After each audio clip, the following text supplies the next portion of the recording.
우리가 어디 지원을 하려고 하든지, 취직을 하려고 하든지, 심지어 결혼을 하려고 해도 요구되는 것이 있죠. 뭐가 요구됩니까? 프로필을 요구를 합니다. 경력이 어떤지, 능력이 어떤지 하는 것을 상세히 적어 놓은 것들을 요구를 합니다. 프로필이 괜찮아야지 쓰임을 받습니다. 강의를 한번 하려고 해도 프로필이 좋아야지 신뢰를 주고 이 사람 말을 들을 만하다 하는 인상을 줍니다. 그래서 외적 프로필을 만드는데 많은 사람들이 에너지를 썼고 힘을 씁니다. 자, 그러면 하나님께서는 어떠신 것 같습니까? 하나님께서도 우리가 보는 이 프로필대로 우리를 쓰실까요? 실력이 좋으면, 학력이 좋으면, 경제적인 성공을 했으면, 여러 가지 저서를 가지고 있으면 쓰실까요? 실력을 갖추기는 갖춰야 합니다. 우리처럼 이 경쟁 사회 속에서 자격과 훈련이 되지 않은 사람들에게 기회는 많이 주어지지 않습니다. 자, 그러나 영적인 부분에서 본다면은 실력을 갖추었다고 쓰임 받지는 못합니다. 당시 예루살렘에 수많은 엘리트들이 있었지만 그들 중에 어떤 누구도 아기 예수님 만나는 거 또 증거하는 일에 부름을 받거나 쓰임 받은 사람은 없습니다. 실력만 가지고 있다고 되는 문제는 아니다. 하나님이 불러주셔야 한다 하는 것쯤은 우리 성도님들이 잘 아실 것입니다. 자, 그러면 착하게 살면, 바르게 살면, 공의롭게 살면 하나님이 불러주시고 쓰실까요? 우리는 흔히 그렇게 생각합니다. 공의롭게 바르게 살면 하나님께서 우리를 쓰신다 그렇게 생각을 하시는데 그렇지가 않습니다. 그 당시에 예루살렘과 베들레헴에도 아주 공의롭고 착하게 선하게 자기 기준에는 그렇게 살아가는 사람들이 많았을 것입니다. 그러나 그들 중에 어느 누구도 아기 예수님을 배웠고 또 쓰임받는 자리에 이르지는 못했습니다. 자, 노력하면 될까요? 그러면 노력파들. 가장 탁월한 노력파들이 바리새인들입니다. 바리새파. 이들의 열정과 열심을 우리는 전혀 따라갈 수가 없죠. 그러나 바리새인들 쓰임을 받았습니까? 쓰임을 받지 못했습니다. 그렇다면 하나님은 도대체 누구를 쓰실까요? 어떤 사람들을 쓰실까? 하나님께서 쓰시는 프로필이 있습니다. 그것을 저는 영적 프로필이라고 말씀을 드리고 싶습니다. 오늘 그 말씀을 나누려고 합니다. 아기 예수를 만나고 그 아기 예수를 증거하는 일에 오늘 말씀 보면 시므온이라는 분이 쓰임을 받았습니다. 그는 도대체 어떤 영적 프로필을 갖추었기 때문에 하나님께 쓰임을 받았을까 하는 것이 오늘 나눌 말씀의 주제입니다. 자, 우리도 예수님을 만나야 인생 방황이 끝나죠. 또 만난 사람들도 매일 매주 예수님을 만나야지 인생이 열리고 주님 손에 붙들려서 쓰임받는 사명자로 살아갈 수가 있습니다. 그러니까 주님을 만나고 쓰임받으려면 시몬이 갖추었던 영적 프로필을 우리도 갖추어야 한다는 겁니다. 자, 시몬의 영적 프로필이 뭔지 같이 한번 살펴보도록 하겠습니다. 먼저 첫째, 오직 예수라는 믿음을 갖춰야 한다라고 말씀드리겠습니다. 25절의 영적 프로필, 시므온의 영적 프로필이 나오죠. 예루살렘에 시므온이라 하는 사람이 있으니 이 사람은 의롭고 경건하여 이스라엘의 위로를 기다리는 자라. 성령이 그 위에 계시더라. 잘 보십시오. 외적인 세상적 기준의 프로필이 나열되어 있습니까? 어느 지역 출신이고 학력은 얼마나 되는지, 그가 제사장인지 제사장이 아닌지, 성경학자인지 아닌지, 꼭 그는 부자인지 귀족 출신인지 아니면 가난한지 낮은지 전혀 기록이 되어 있지 않습니다. 성경은 시므온의 출신 성분에 대해서 한 줄도 알려주지를 않고 있습니다. 세상의 눈으로 봤을 때 쓸만한 프로필이 없다는 거죠. 전혀. 이 말은 무슨 말입니까? 성경에 이런 부분들이 전혀 기록되어 있지 않다는 것은 하나님께서 보시기에 전혀 그것이 중요하지 않다는 겁니다. 그러면 하나님께서는 무엇 보고 이 사람을 쓰신 것입니까? 하나님이 보시는 중요한 것이 바로 여기 나와 있죠. 이 사람은 의롭고, 자, 성경에 의롭다고 말할 때 우리 성도님들 훈련이 잘 되어서 아마 제가 질문하면 바로 답을 하실 줄 믿습니다. 그래서 성경에서 의롭다고 말할 때 착하게 살면 의롭습니까? 내 행위로 의로울 수 있습니까? 내 공로로? 내 노력으로? 전혀 그렇게 될 수 없다는 것 다 잘 아실 것입니다. 성경에서 의롭다고 말할 때는 우리가 죄인인 줄 알고 오직 예수의 그 피 공로로 죄 사함을 받고 의롭다함을 받는다. 그것을 믿는 믿음을 보시고 하나님이 우리를 의롭다고 선언해 주신다 하는 것이죠. 이것이 바로 이신칭의 교리입니다. 자, 그렇다면 시몬이 의롭다라고 표현한 것은 무슨 말을 하고 있는 것입니까? 시몬은 자신이 죄인이라는 것을 안 거죠. 메시아가 오셔서 이 죄에서 저를 건져주시지 않으면 제 인생 가망이 없고 소망이 없다라는 것을 알았다는 것입니다. 그래서 메시아를 보내달라고 메시아를 구하고 기다리는 사람이 바로 시몬이었습니다. 오직 예수라는 믿음을 갖춘 사람이죠. 물론 당시에 유대인들을 대부분은 메시아를 보내달라고 구하는 사람들이었습니다. 피상적으로. 그러나 진실로 진정으로 예수님 아니면 안 된다라고 부르짖고 구하는 사람은요 소수였습니다. 어떻게 목사님 그렇게 단정적으로 말씀하실 수 있습니까? 하고 생각하시는 분들이 있겠습니다. 자, 예수님이 3년 동안 공생애에서 사람들에게 말씀을 가르치고 표적을 보여주시고 훈련을 시키셨습니다. 그리고 난 다음에 죽고 난 다음에 부활하시고 40일 동안 또 양육을 하셨습니다. 그리고 내가 약속한 것, 성경에 이런 것을 기다리고 예루살렘을 떠나지 말라고 명령했을 때 남아있던 사람이 몇 명입니까? 120명밖에 안 됩니다. 놀랍죠? 말로는 메시아는 하나님 하지만 대부분의 사람들의 마음엔 하나님이 계시지 않았다는 겁니다. 그들은 마음으로부터 하나님께로부터 멀리 떠나 있었습니다. 말로만 했을 뿐이지, 피상적으로 했을 뿐이지 진정으로 메시아를 구하는 사람은 드물었습니다.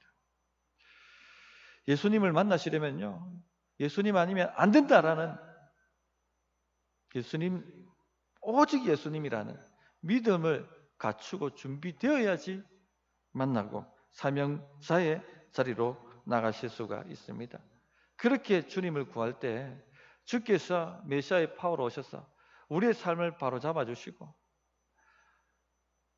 젖과 꿀이 흐르는 땅으로 우리를 인도하시며 사명자로 사용하도록 그렇게 만들어 주실 것입니다. 시몬은요 이 믿음을 가지고 있었습니다. 이 사람은 의롭고 그리고 이 뒤에 바로 따라 나오는 말씀이 이스라엘의 위로를 기다리고 성령이 충만하다 하는 것으로 또 설명을 합니다. 이 사람은 의롭고 경건하여 이스라엘의 위로를 기다리는 자라 성령이 그 위에 계시더라 이렇게 말씀하고 있죠. 시므온의 믿음을 다시 풀어서 설명하는 것입니다. 이스라엘의 위로는 메시아를 의미합니다. 메시아가 오시기를 기다렸다라고 돼 있죠. 자, 우리가 하나님의 응답을 기다렸다 이렇게 말할 때 기다렸다 말은 무슨 말입니까? 간절히 구하고 찾고 기도했다, 부르짖었다 하는 것을 말씀하고 있는 거죠.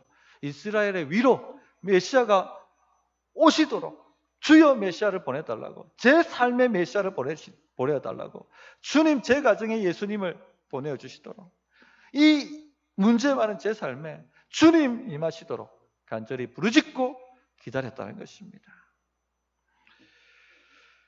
아기 예수를 만나고 난 다음에 시몬이 이렇게 기도를 합니다. 29절을 보십시오. 주제여 이제는 말씀하신 대로 종을 평안히 놓아 주시는도다. 시몬은 이렇게 기도를 드릴 만큼 나이가 굉장히 많은 사람이었습니다. 그러나 하나님께서는요 이 시몬이 메시아를 보내달라고 부르짖는 중보 기도의 자리에 사명자로 계속해서 쓰고 사용하고 계셨습니다. 하나님의 역사는 기도 응답으로 옵니다. 메시아를 보내겠다고 예언하셨지만 그 약속을 붙들고 기도하는 사람이 있어야 하고 그 응답으로 오게 되어 있는 것입니다. 하나님께서는요 이 시므온을 메시아를 보내달라는 기도의 자리에 중보자로 사용하신 것입니다. 나이가 많았지만 이렇게 간절히 기도할 만한 진짜 오직 예수만을 구하는 사람이 드물었기 때문에 시몬은 나이가 많았지만 주님이 데려가시지 않았습니다. 계속 기도하라고. 그래서 26절에 이렇게 말씀하고 있죠. 그가 주의 그리스도를 보기 전에는 죽지 아니하리라 하는 성령의 지시를 받았더니 사명 자리에서 놓아주시지를 않는 것입니다. 그리고 드디어 그 응답을 맛보고 난 다음에 시몬이 이제 평안히 저를 놓아주시는도다 하고 기도를 드린 것입니다. 이처럼 시몬의 믿음은요, 오직 예수라는 믿음이었습니다. 성도님들, 지난주 말씀드렸습니다만 메시아를 갈구하고 갈망하는 주님 아니면 안 됩니다 하는 갈급한 믿음, 그리고 바로 즉각적으로 행동하는 믿음이 있어야지 주님을 만나실 수가 있습니다. 성도님들, 지금 누가복음 1장부터 2장까지 몇 주간에 걸쳐서 지금 이 부분을 계속해서 반복적으로 설교를 하고 있습니다. 주의 깊게 듣고 계신 분들은 주제가 좀 반복되고 있다는 것을 아마 캐치를 하셨을 것입니다. 무슨 주제가 반복되고 있습니까? 네, 믿음이죠. 믿음. 자, 보십시오. 마리아가 13세 가난한 소녀였습니다. 이 마리아 13세 가난한 소녀, 이 10대 아이에게 인류를 구원할 메시아를 잉태하고 양육할 엄청난 사명을 주셨어요. 인류를 구원할 메시아를 이 어린 소녀에게 맡긴 것입니다. 이건 엄청난 은혜일 뿐만 아니라 엄청난 사명이고 엄청난 책임이죠. 이런 것만 봐도 나이가 적은 것이 문제가 되지 않는다 하는 것을 우리에게 보여주고 있죠. 무엇이 중요합니까? 나이가 어리다고 쓰임받지 못하는 게 아닙니다. 나이가 어려도 쓰임받을 수 있습니다. 오직 예수라는 믿음만 갖추고 있으면. 사무엘 어린 나이였습니다. 10대 때죠. 그때 그는 선지자로 부름받고 이스라엘의 사사로 부름받았습니다. 나이 작은 것이 문제가 안 됩니다. 다윗 같은 경우도 10대 때 골리앗을 때려잡고 그리고 이스라엘의 왕으로 기름 부음을 받았습니다. 그 사명을 받은 것이죠. 아프리카 선교의 아버지라고 부름받는 리빙스턴, 그가 어릴 때 주일학교 다닐 때에 헌금바구니가 예배 시간에 돌았지 않습니까? 주님께 내 삶을 드리고 싶은데, 나의 모든 걸 드리고 싶은데 돈이 없는 거예요. 그러니까 어떻게 합니까? 헌금바구니에 쑥 들어가 버리죠. 야, 너 왜 헌금바구니에 들어가니? 주님께 저희 전부를 드리고 싶어서.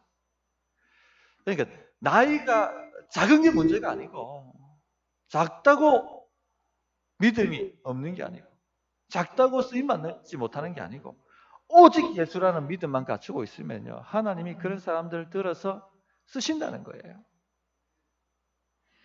또 가난이 문제가 되지 않습니다. 우리가 흔히 그런 말을 하지 않습니까? 이제 개천에서 용이 나는 시대는 끝났다. 이 세상의 눈으로 보면 만든 말이죠. 개천에서 용이 나는 시대는 끝난 것처럼 보입니다. 그러나 영적인 눈으로 보면은 틀린 말이죠. 마리아는요, 굉장히 가난한 집안의 처녀였습니다. 24절을 보시면, 자, 정결 예식에 사용된 제물이 산비둘기 한 쌍, 집비둘기 둘입니다.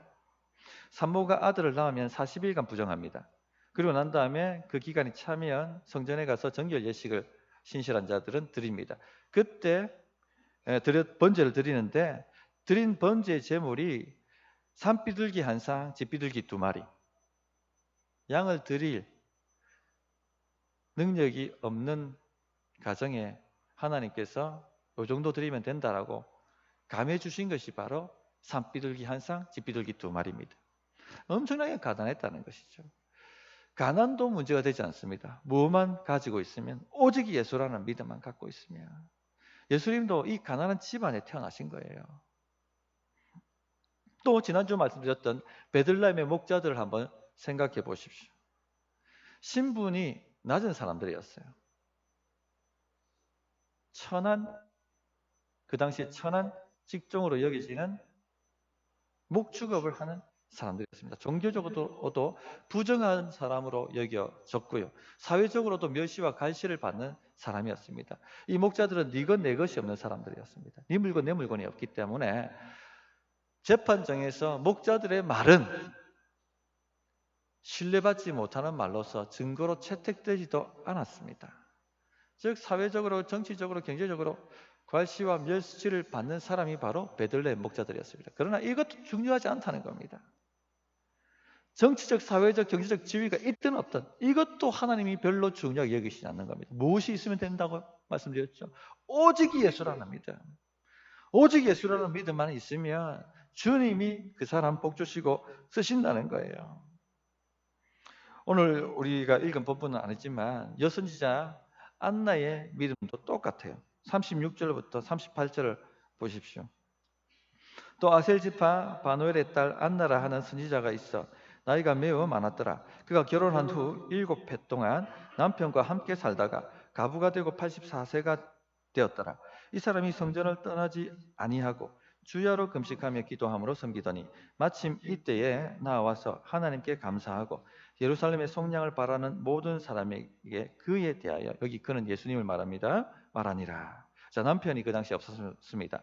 그 당시는 남성 중심의 사회였기 때문에 남편이 없다는 것은 극빈자라는 의미예요. 아주 가난한 그런 자매였습니다. 뿐만 아니라 나이도 84세였습니다. 나이가 많은 것도 문제가 되지 않습니다. 가난한 것도 문제가 되지 않습니다. 중요한 것은 믿음입니다. 믿음. 주야로 금식하며 기도함으로 섬기더니 메시아를 보내달라고 주야로 금식하며 기도하고 있었다는 것이죠. 이 기도의 사명으로 쓰임을 받은 것입니다. 어떤 분들은요, 특히 육적인 성향이 강하신 분들은 할 일 없을 때 하는 것을 기도라고 생각합니다. 아유, 할 일도 없는데 기도나 할까? 얼마나 육적인지 몰라요. 그러나 영적인 사람들, 믿음을 가진 사람들은요, 가장 중요한 일을 기도라고 합니다. 시간을 따로 구별하여 먼저 떼놓아야 할 시간이 바로 기도죠, 기도. 하나님께서 움직이시지 않으면 인간이 무슨 노력을 해도 아무 소용이 없습니다. 내 몸을 불사르고 태워놓는다 할지라도 하나님이 움직이시지 않으면 말짱 도루묵입니다. 억만금을 쏟아붓는다고 할지라도 하나님께서 움직이시지 않으면 무용지물이죠. 또 하나님의 뜻이 아닌데 내 온 인생을 태워서 헌신한다 할지라도 아무 소용이 없는 겁니다. 역사가 없습니다. 그러니까 믿음을 가진 사람들 눈에는요, 기도가 최고 우선순위예요. 할 일을 위해서 기도하는 게 아니라 믿음이 있기 때문에 기도하는 것입니다. 하나님이 움직여야 되니까. 지금 안나가 성전을 떠나지 않고 이 수십 년 동안을 기도했다는 것은 믿음을 갖추었다는 겁니다. 이 사람이. 오직 예수의 믿음을 갖추었다는 것을 보여주는 것이죠.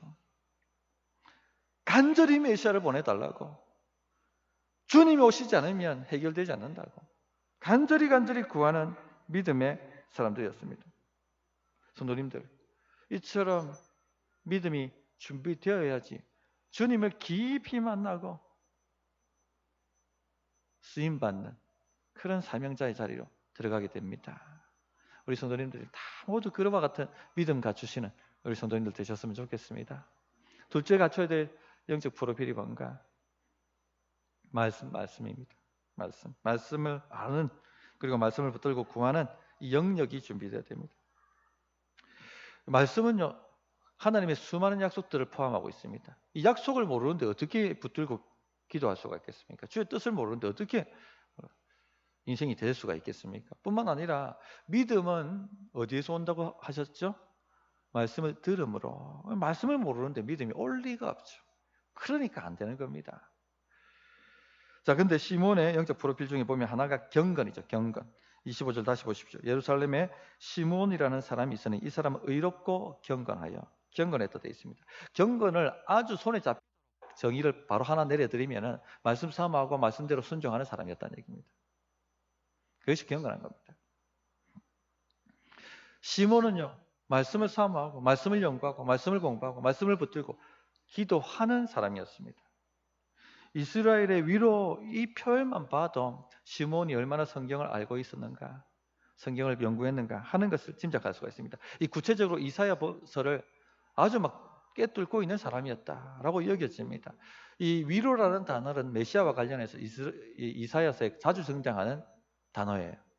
한 구절만 예로 들어드리면 이사야서 52장 9절에 너 예루살렘의 황폐한 곳들아 기쁜 소리를 내어 함께 노래할지어다. 이는 여호와께서 그의 백성을 위로하셨고 예루살렘을 구속하셨습니다. 위로하셨고 구속하셨습니다. 즉 위로가, 진정한 위로가 구속이다 하는 것을 말씀해 주고 있죠.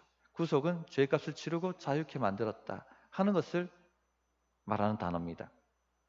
유대인들 나라를 잃어버렸습니다. 포로가 되었죠. 바벨론 시대를 지났습니다. 이제나 좀 회복될라나? 그러나 페르시아 시대가 다시 돌아하고 여전히 포로였습니다. 페르시아 지나고 헬라 제국이 들었었죠.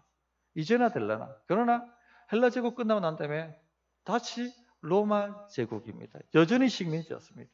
우리 식민지의 삶을 잘 알고 있지 않습니까? 경제적으로 궁핍하고 소망 없고 하층민의 삶을 벗어나지 못하고 보호받지 못하는 그와 같은 삶이었습니다. 성경에 말씀하셨던 젖과 꿀이 흐르는 땅은 도대체 어디가 있고 쉴만한 물과 푸른 초장은 도대체 어디에 있고 들어가도 복 받고 나가도 복 받는다는 것은 도대체 어디에 있는가?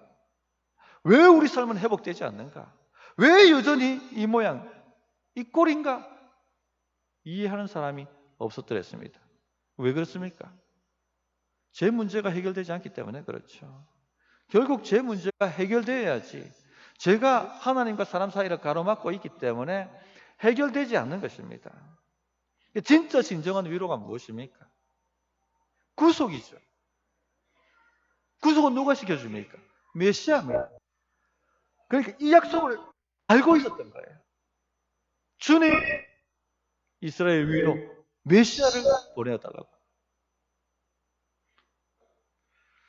게다가 시몬은요, 이방인들에게도 구원이 이를 것이다 하는 것을 알고 있었습니다. 30절, 31절, 32절을 보시면 내 눈이 주의 구원을 보았사오니 이는 만민 앞에 예비하신 것이요 이방을 비추는 빛이요 저희 백성 이스라엘의 영광이니이다. 이방을 비추는 빛, 이사야서 49장 6절 인용입니다. 유대인들은요, 이방인들을요 개처럼 여겼습니다. 부정하게 여기고 지옥의 땔감 정도로 여겼습니다. 그런데 이 이방인들이 하나님의 백성이 되고 구원을 받는다? 전혀 그렇게 생각하지 않았습니다. 죽었다 깨어나도 그렇게 생각하는 사람은 없었어요. 그런데 이 말씀이 성경에 기록되어 있거든요. 유대인들이 성경을 얼마나 읽었겠습니까? 그런데 이 말씀을 수도 없이 보았을 텐데 자기 자신에 대한, 자기 민족에 대한 우월감, 또 이방인에 대한 증오 때문에 읽어도 그냥 쑥 하고 넘어가 버리는 거예요. 그런데 그 말씀을 진실로 아는 사람이 바로 시몬입니다. 시몬. 말씀이 말씀하시는 바를 알고 붙들고 기도하는 사람이었습니다. 이런 것을 보면 얼마나 시몬이 말씀 준비가 잘 되어 있는지 하는 것을 우리가 짐작할 수가 있죠. 그는 말씀을 아는 사람이었고 말씀을 붙들고 기도하는 사람이었습니다. 이것이 영역입니다. 진짜 영역. 이 영역이 준비되어야지 주님 만나고 주님 손에 붙들려서 쓰임받는 인생이 될 수가 있는 것입니다. 자, 각도를 조금 비틀어서 마리아와 관련해서 보아도 이것이 진실이다 하는 것이 증명됩니다. 33절을 보시면 그의 부모가 그에 대한 말들을 놀랍게 여기더라 이렇게 되어 있죠. 마리아가 이 전해주는 말씀들을 듣고는 놀랬다는 것입니다. 지금까지 1장부터 2장까지 오면서 지금 마리아에게 하나님께서 2중 3중으로 지금 말씀으로 확증시키고 있다는 것 느껴지십니까? 처음에는 어떻게? 천사의 말로, 두 번째는 엘리사벳의 말로, 그 다음은요 베들레헴 목자들의 전해주는 말들로, 그리고 오늘 우리 누가복음에 나와 있지 않지만 마태복음 보면 동방박사들의 말로, 또 오늘 본문에 시몬과 안나의, 선지자 안나의 말로 6번의 증인들을 통해 가지고 말씀을 확정시키고 또 확정시키고 있다 하는 것을 보여주고 있습니다. 자, 우리가 말씀을 한 번 듣는다고 한 방에 알아듣지 않아요. 한 번의 설교에 모든 것이 해결되지 않는다는 얘기입니다. 제자들, 예수님의 제자들 3년 동안 예수님께 말씀을 배웠습니다. 그것도 매일 주의 설교를 들었고 또 주의 손으로 이루어지는 표적도 보았고, 심지어는 죽은 자가 부활하는 것도, 일어나는 것도 보았습니다. 그런데 그 중에 어느 누구도 십자가를 이해하는 사람이 없었습니다. 그죠? 십자가 앞에 다 도망을 가버렸습니다. 부활하고 난 이후에도 그 부활의 의미를 정확하게 꿰뚫는 사람은 없었어요. 승천하실 때, 주님이 승천하실 때 엉뚱한 소리 하죠, 제자들이. 이스라엘을 회복하심이 이때니까. 실컷 훈련해가지고 세례문답 하려고 하는데 엉뚱한 소리 하는 거 똑같은 거예요. 얼마나 답답하셨겠습니까? 한 번에 되지 않습니다. 그러니까 말씀에 말씀을 더하는 겁니다. 이 말씀을 또 하고 저 말씀을 또 하고 이 각도로 전하고 저 각도로 전하고, 그렇게 해서 우리 영이 깨닫도록, 우리 안에 깊이 말씀이 뿌리 박히도록, 그것이 선명하게 붙잡히고 이해되도록 그렇게 말씀을 가르쳐 주시는 것입니다. 13세의 나이입니다. 우리가 13세 생각해 보세요. 중학교 1학년 정도. 이 어린 부에게 인류를 구원할 메시아를 양육하고 잉태하고 낳고 양육할 사명을 주셨습니다. 엄청난 은혜지만 엄청난 책임입니다. 믿음 준비가 안 돼 있으면 이게 되겠습니까? 우리가 우리 자녀들 키우는데도 얼마나 믿음이 필요합니까? 우리가 우리 자녀들 양육하는데도 얼마나 말씀이 필요합니까? 그러니까 2중 3중으로 지금 말씀으로 확정시켜 주시는 것입니다. 하나님께서 나에게 사명 주시고 나를 크게 쓰시기를 원하시기 바랍니다. 그렇게 하시려면요, 말씀 준비하셔야 됩니다. 말씀을 알고 계셔야 되고 그 말씀을 붙들고 기도하는 그런 준비가 되셔야 됩니다. 말씀 없이 큰 일을 꿈꾸지 마세요. 절대 그런 일은 일어나지 않습니다. 그냥 한여름밤의 꿈입니다. 꿈. 주님 손에 붙들려서 인생 한번 크게 쓰임 받기를 원하는 좀 이런 갈망들이 있으셨으면 좋겠고, 그러기 위해서는 말씀을 준비하셔야 됩니다. 그런데 말씀은요, 달기도 하고 쓰기도 합니다. 단말씀만 아니라 쓴 말씀도 먹을 수 있는 영역을 만드셔야 됩니다. 자, 시몬이 이분들을 만나서 축복을 하죠. 그리고 은혜의 말씀, 힘이 되는 말씀을 증가합니다. 메시아가 오셨고 이스라엘의 영광이 되실 것이고 이스라엘의 위로가 되시고 이방을 비추는 빛이 되실 것이고 만민의 구원이 되실 것이다. 아주 힘이 되는 말씀이죠. 마찬가지입니다. 우리도 은혜 받은 사람이고 하나님의 택함을 받은 사람들입니다. 하나님이 우리 가운데 오셨고 위로를 주시고 빛을 우리 인생에 비추시고, 그러므로 우리 성도님들의 인생이 영광스럽게 될 것입니다. 힘이 나죠. 믿음이 올라옵니다.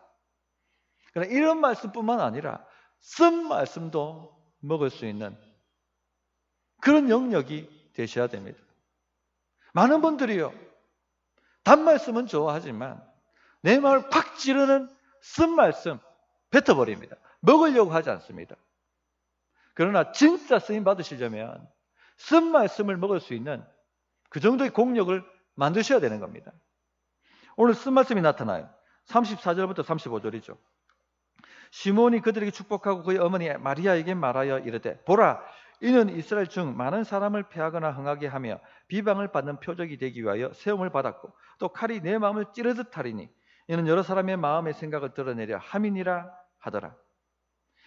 이 예수님 때문에 예수님을 믿는 사람은 흥할 것이고 예수님을 거부하는 사람은 패하게 될 것입니다. 이 패하는 사람들은 가만히 있지 않고 예수님을 비방할 것입니다. 우리 자녀가 누군가에게 왕따 당하고 비방만 당해도 속이 터지잖아요. 이 정도가 아니었죠. 심장에 칼이 들어오듯 하리라. 예수님의 고난을 말합니다. 십자가 고난을 말합니다. 죽도록 채찍에 살이 찢겨져 나가고 처참하게 십자가에서 고통 가운데 죽어가는 모습을 생생하게 보아야만 했습니다. 칼이 심장을 찌르는 듯한 고통이죠. 우리 안에 도대체 누구를 믿고 있는지 하는 그것을 드러내시기 위해서 그렇게 되리라고 말씀을 하셨습니다. 마리아 예수님 키우면서 행복했습니다. 52절을 보시면은 예수님이 지혜와 키가 자라가며 하나님과 사람에게 더욱 사랑스러워 가셨더라. 정말 사랑스러웠습니다. 사랑스러운 아들이었습니다. 위로가 되었고 의지가 될 만큼 한 번도 부모의 속을 썩히지 않는 너무 행복했습니다. 30년 동안. 그러나 주님이 공생에 시작하실 때요, 칼이 들어왔어요. 그리고 3년 후에 십자가 달리실 때 견딜 수 없는 고통이 마리아에게 찾아 들어왔습니다. 성도님들, 사명 감당하시려면 이 말씀도 받아야 하는 것입니다. 내 속에 뭐가 들어가 있는지 내 마음을 도려내는 그 말씀도 받으셔야 됩니다. 죄를 회개하라는 말씀도 받으셔야 돼요. 또 예수님을 믿을 때 고난도 핍박도 받아야 된다. 복도 받지만 고난도 핍박도 받아야 된다는 말씀도 삼킬 수가 있어야 됩니다. 또 이 땅은 영적 전쟁이고 이기려면 싸우고 견디고 자리를 지키고 타협하죠. 이 말씀도 받을 수가 있으셔야 됩니다. 그런 사람을 하나님이 찾으시고 그런 사람을 준비시키시고 그에게 기름을 부으시고 하나님의 사명자로 쓰신다는 것입니다. 성도님들, 크리스마스를 맞아서 나는 어떤 영적 프로필을 준비하고 주님을 맞아드려야 할까 하는 것을 한번 생각해 보시기 바랍니다. 첫째, 나는 정말 오직 예수라는 믿음을 갖고 있는지, 그만큼 주님 아니면 안 된다는 갈급함이 있는지 생각을 해보십시오. 아니면 우리 마음에, 내 마음에 다른 무엇이 있는지, 다른 의지하는 것이 있는지 하는 것들을 한번 점검해 보시기 바랍니다. 또한 하나님의 말씀이 나는 준비되어 있는지 하는 것을 돌아보시기 바랍니다. 쓴 말씀을 먹을 만한 영역이 되어 있는지 아니면 쓴 말씀을 튀겨내고 있는지 살펴보셔서 말씀 준비가 잘 되셔서 또 주님 앞에 크게 쓰임받는 우리 성도님들 되셨으면 좋겠습니다. 어떻게 응답해야 될지 1분간 기도하도록 하겠습니다.